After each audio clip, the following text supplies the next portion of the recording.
আমি বৃক্ষ বাবা, কাগজটা খুলে পড়ো। বাবা, আমি জানি তোর খুব কষ্ট। তোর স্বামী তোকে দিন রাত উঠতে বসতে শাসন করে আর হুমকি দেয় তোকে বাপের বাড়ি দিয়ে আসবে। এই কষ্টের থেকে মুক্তির একটাই উপায়, আজ থেকে তুই শুধু নিজের জন্য রান্না করবি, বাড়ির কোনো কাজ করবি না। আর তোর কর্তাকে বলবি বাড়ির কাজ করাতে হলে প্রত্যেক দিন 10 মোহর করে হাত খরচ দিতে হবে। পরিশ্রমের মূল্য 10 মোহর। এর মধ্যে 7 মোহর তুই নিজের কাছে রাখবি, আর এই সৎ উপদেশ দেওয়ার জন্য 3 মোহর রোজ সন্ধ্যাবেলা এই বট গাছের নিচে আমার প্রণামী হিসেবে রেখে যাবি। ইতি তোর শুভাকাঙ্ক্ষী বৃক্ষ বাবা। বাহ, বেশ ভালো বুদ্ধি তো। তা আপনি একবার দেখা দিন না বৃক্ষ বাবা। বাবা, বটগাছে কোরা, কি অলৌকিক কাণ্ড! জয় বাবা, জয় বাবা।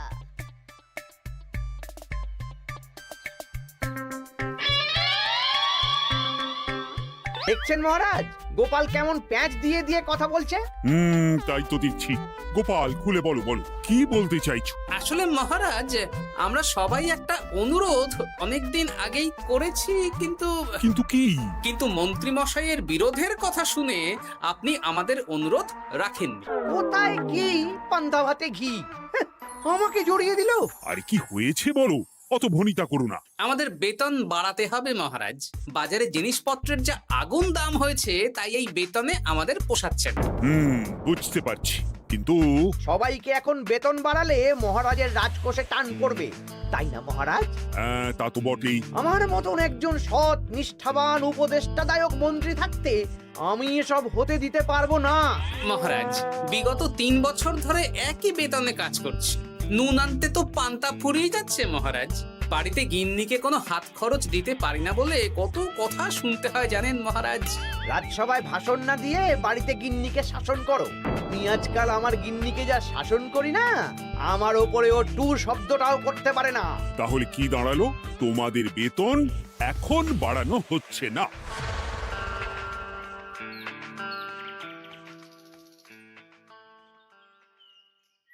আবার ঘুরে ফিরে আমরা সেই এক জায়গায় পৌঁছে গেলাম। মন্ত্রী মশাই মহারাজকে বললেন, আর মহারাজ আমাদের প্রস্তাব নাকচ করে দিলেন। না, এভাবে হবে না, অন্য রাস্তা ভাবতে হবে, অন্যভাবে চিন্তা করতে হবে। ঠিক বলেছ গোপাল, মন্ত্রী মশাইকে এমন ভাবে নাকে দড়ি দিয়ে ঘোরাতে হবে যাতে উনি নিজেই বেতন বাড়ানোর প্রস্তাবটা মহারাজের সামনে পেশ করেন। হ্যাঁ, সুযোগ তো আসবেই, দেখি কি করা যায়।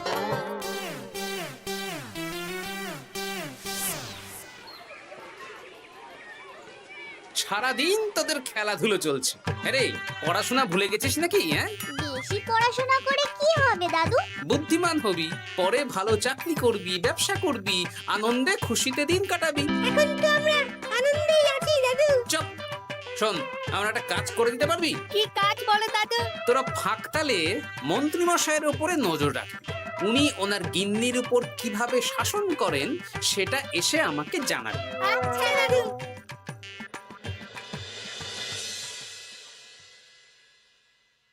এই শোনো না, কান খোলা আছে, চট করে বলে ফেলো, ঝট করে শুনে ফেলি।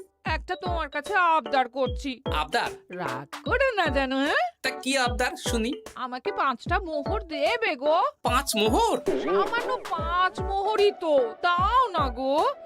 একটা জিনিস না আমার পছন্দ হয়েছে, কিনবো। আমার কাছে এখন 5 মোহর নেই, ট্যাগ খালি। একদম বাজে কথা বলবে না তো। আমি মোহর চাইলেই তোমার ট্যাগ খালি হয়ে যায় না। এই বিরক্ত করো না তো। তুমি জানো 5 মোহর রোজগার করার জন্য আমাকে কত খাটতে হয়, কত পরিশ্রম করতে হয়। কি পরিশ্রম করো শুনি?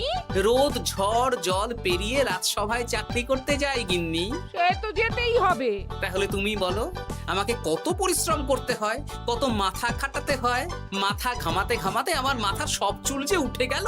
এ উঠে যাক, তুমি আমাকে এত কথা না বলে 5টা মোহর দেবে কিনা বলো সেটা। তুমি কি এমন পরিশ্রম করো যে তোমাকে 5 মোহর দেব? বেশ, দিতে হবে না। এবার আমার পরিশ্রমের মূল্য আমি বুঝে নেব।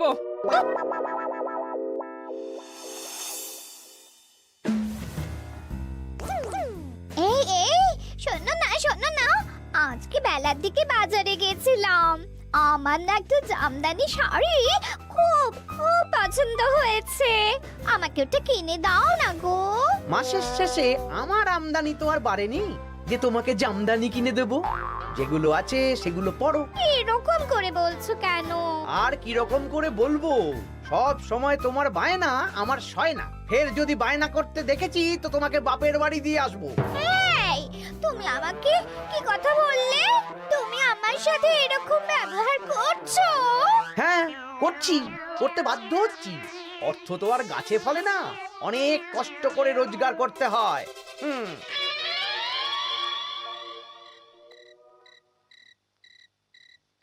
আহ, কি সুন্দর গন্ধ! গন্ধেই প্রাণটা ভরে গেল গিন্নি। আজকে রাতে কষা মাংস আর রুটি, প্রাণ পেট সব ভরবে। হ্যাঁ, খাবার আগে পরিশ্রমের মূল্য দিতে হবে, না হলে আমার বানানো খাবার স্পর্শ করবে না। পরিশ্রমের মূল্য সেটা আবার কি গিন্নি? এই 2 মোহর দিতে হবে। মানে? এই যে হাত পুড়িয়ে রান্না করলাম সেটার মূল্য। আগুনের সামনে বসে বসে রুটি মাংস বানাতে বুঝি কষ্ট হয় না? কিছুই তো বুঝতে পারছি না। তুমি নিজেই তো সন্ধেবেলা আমাকে কত কথা বললে। এখন আমি যা যা পরিশ্রম করব, পরিশ্রমের মূল্য তোমার কাছ থেকে কড়াই গন্ডায় বুঝে নেব। বাপরে বাপ! তাহলে এখন এই রুটি মাংস খাওয়ার জন্য 2 মোহর দিতে হবে? হ্যাঁ, নইলে নিজে রান্না করে খাবে।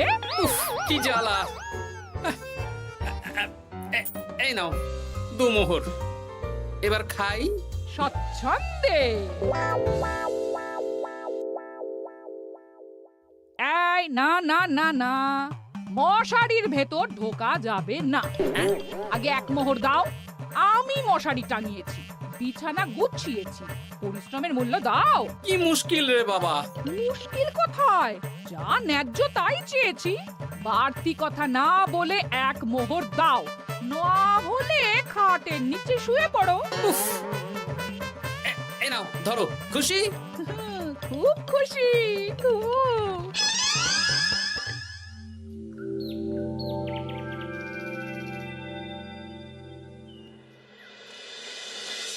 ফতুয়াটা কোথায় গেল?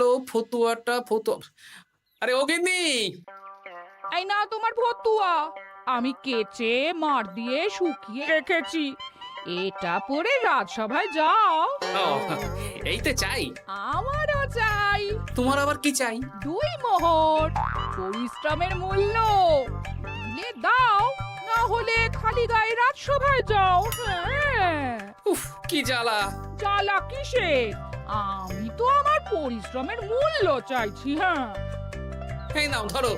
এরকম খুচখাচ নাচে একবারে বলো তো কত মোহর লাগবে? তুমি তো আমার কাছের লোক, তাই প্রত্যেকদিন 3 মোহর করে দিও। হ্যাঁ, প্রত্যেক দিন? হ্যাঁ, প্রত্যেকদিন। আমার হাত খরচ গো। উফ, কি জ্বালা!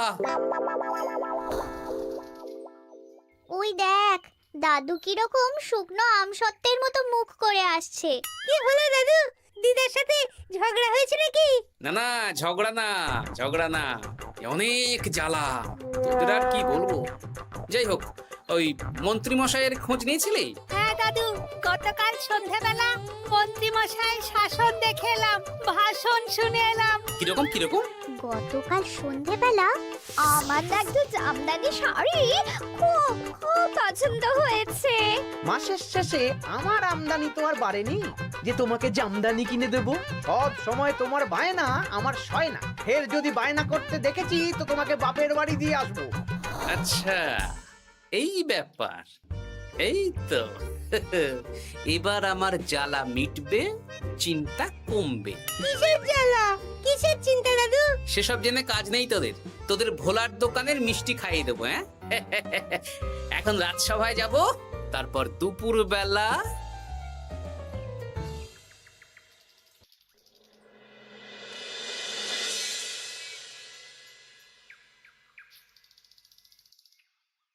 কেমন আছেন মা ঠাকুরুন? কেমন শব্দ থেকে মা বাদ দিয়ে জিজ্ঞেস করো।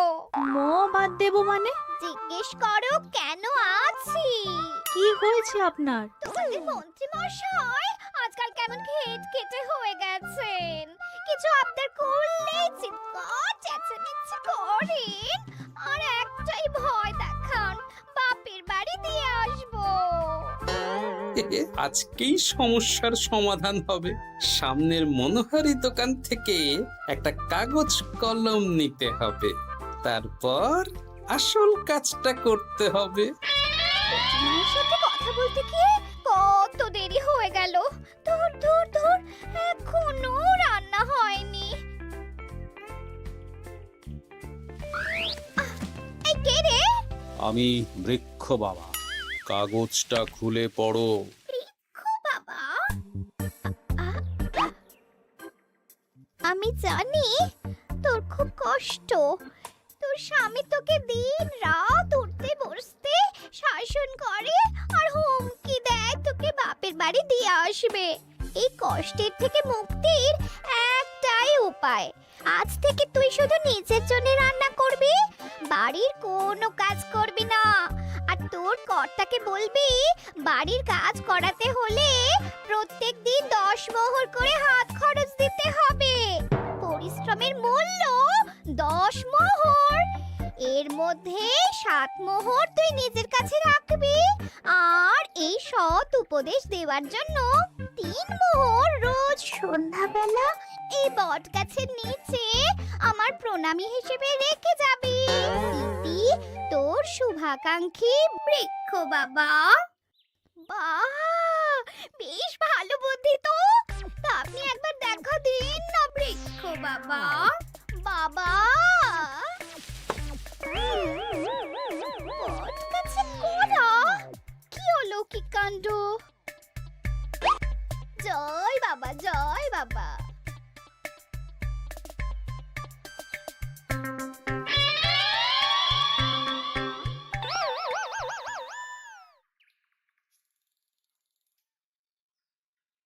আরে গিন্নি, তুমি একা একা খেতে বসে পড়েছো? হ্যাঁ, খিদে পেয়েছিল তাই খেতে বসে পড়লাম। আরে আমাকে ভাত বেড়ে দেবে তো নাকি? তোমার খাবার তুমি রান্না করে দাও।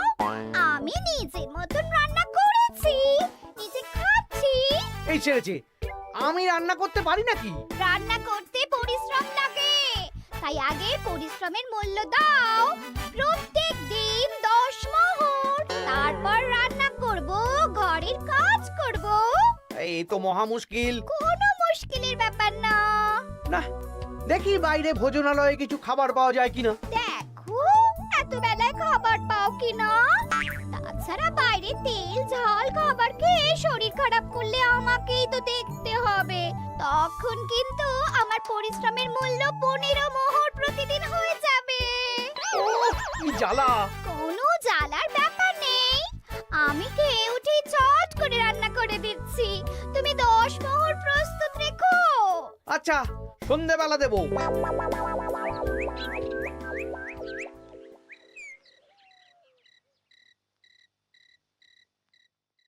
এই নাও সন্ধেবেলার তেলে ভাজা মুড়ি।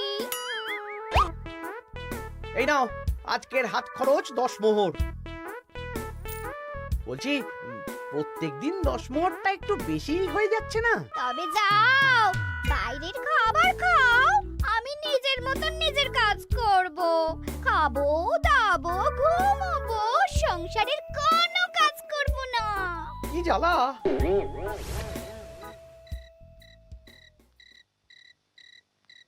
ধন্যবাদ বৃক্ষ বাবা, আপনার দেওয়া বুদ্ধিতে কাজ হয়েছে। এই যে আপনার প্রণামী 3 মোহর আমি এই বটতলায় রেখে গেলাম। জয় বৃক্ষ বাবা, জয়।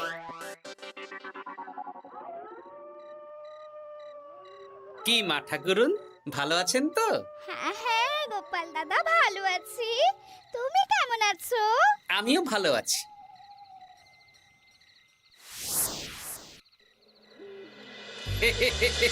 এই তো ওষুধে তার মানে কাজ হয়েছে, 3 মোহর পেয়ে গেলাম।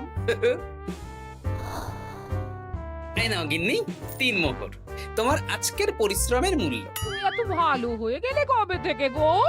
আমার আবদার শুনছো যে? তুমি আমার 7টা না 5টা না, একটা মাত্র বউ, আবদার তো শুনতেই হবে। হ্যাঁ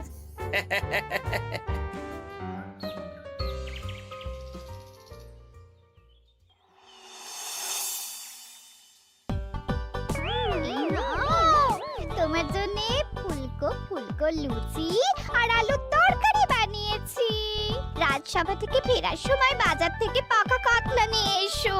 বাহ, রাজসভা থেকে ফিরে এসে মাছের ঝোল আর ভাত খাবো। আর বলি, আজকের 10 মোহরটাকে এখন দেবে? ওরে বাবা, আজকেও দিতে হবে? সে তো দিতেই হবে। আমি তো কালকেই বললাম প্রত্যেক দিন 10 মোহর করে দিতে হবে। হ্যাঁ, দিচ্ছি দিচ্ছি।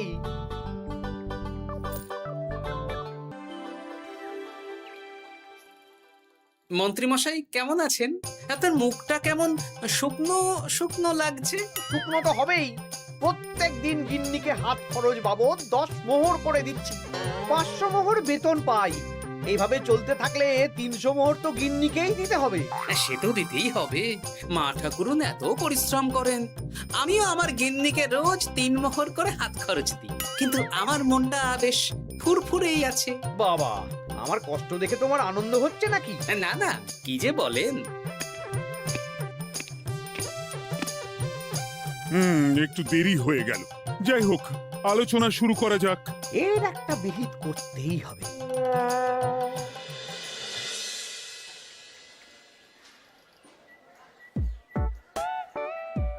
বলি, কাতলা মাছ কত করে দিচ্ছিস রে?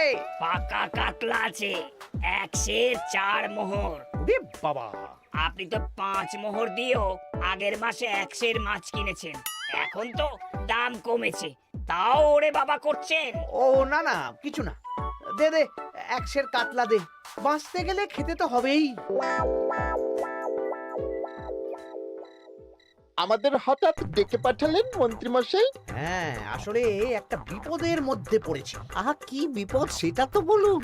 আপনি আমাদের মোহর দেবেন আর আমরা আপনাকে বিপদের হাত থেকে উদ্ধার করে দেব। আরে, মোহরই তো আর হাতে থাকছে না। কেন? আপনি এত বেতন পান, সব খরচ হয়ে যাচ্ছে নাকি? ধুর, এতদিন আমি গিন্নির ওপর শাসন চালাতাম, আর এখন প্রত্যেক দিন 10 মোহর করে না দিলে রান্না করবে না, বাড়ির কাজ করবে না। আরে বাবা রে, প্রত্যেকদিন 10 মোহর মানে তো মাসে 300 মোহর। আমি 500 মোহর বেতন পাই, তার মধ্যে 300 মোহর গিন্নিকে দিয়ে দিই। আমার হাতে থাকে 200 মোহর। এই দিয়ে বাজার দোকান কিভাবে করব সেটাই তো বুঝে উঠতে পারছি না। মহারাজকে বলুন বেতন বাড়াতে, তাহলেই তো সমস্যার সমাধান হয়ে যায়। কিন্তু কদিন আগেই তো মহারাজকে বললাম যে বেতন বাড়াতে হবে না। আপনি এই রাজ্যের মন্ত্রী, আপনি বুঝিয়ে বললে মহারাজ ঠিক শুনবেন। ঠিক বলেছিস।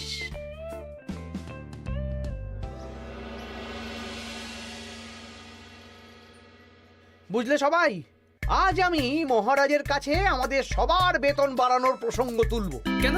এই তো আপনি কদিন আগে বললেন বেতন বাড়ানো যাবে না। আরে বাবা, বেতন না বাড়ালে এরপর আমাকে পথে বসতে হবে, বুঝতে পারছো না? বেশ, এতদিনে আপনার সুমতি হলো তাহলে।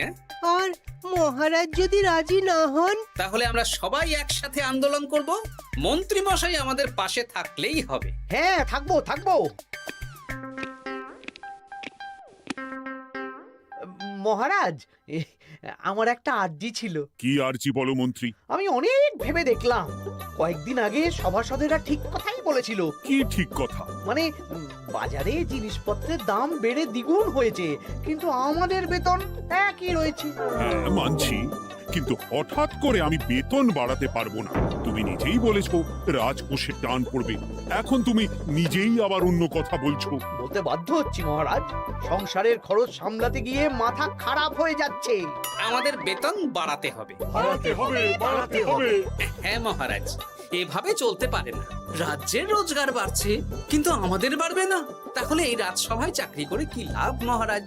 মহারাজ, গোপাল মন্ত্রী মশাই ঠিকই বলেছে। মহারাজ, বেতন বাড়িয়ে দিন, নইলে আর পারা যাচ্ছে না। বেশ বেশ, তোমরা এত করে বলছো যখন, তোমাদের সবার বেতন বাড়ানো হবে। আগামী মাসে যা বেতন পাবে তোমরা, তা বর্ধিত হারেই পাবে। কি সবাই খুশি তো? খুব খুশি।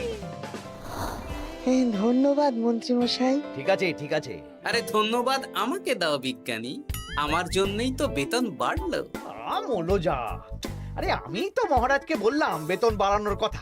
আপনি তো নিজের মন থেকে এমনি এমনি বলেননি, মানে আমি আপনাকে বলিয়েছি মন্ত্রী মশাই।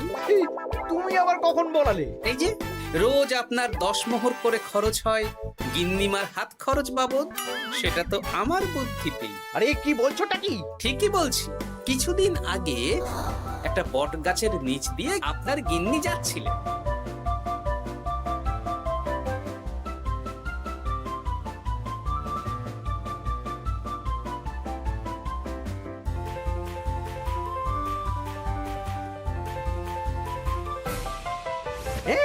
কি সব তোমার বুদ্ধিতে? হ্যাঁ, শুধু তাই নয়, গিন্নিমা রোজ রাতে বটতলায় 3 মোহর করে বৃক্ষ বাবার জন্য ওরফে আমার জন্য রেখে যান, আর আমি সেটা দিয়েই এতদিন আমার গিন্নিকে হাত খরচ দিচ্ছিলাম।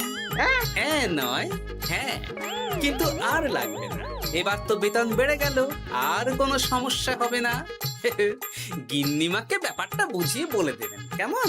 মানে গোপাল আপনার কাছ থেকে সোজা আঙুলে ঘি বের করতে পারেনি, তাই আঙুল বাঁকা করেছে, আর আপনি অমনি ছেঁকা খেয়েছেন। হ্যাঁ ওরে বাবারে!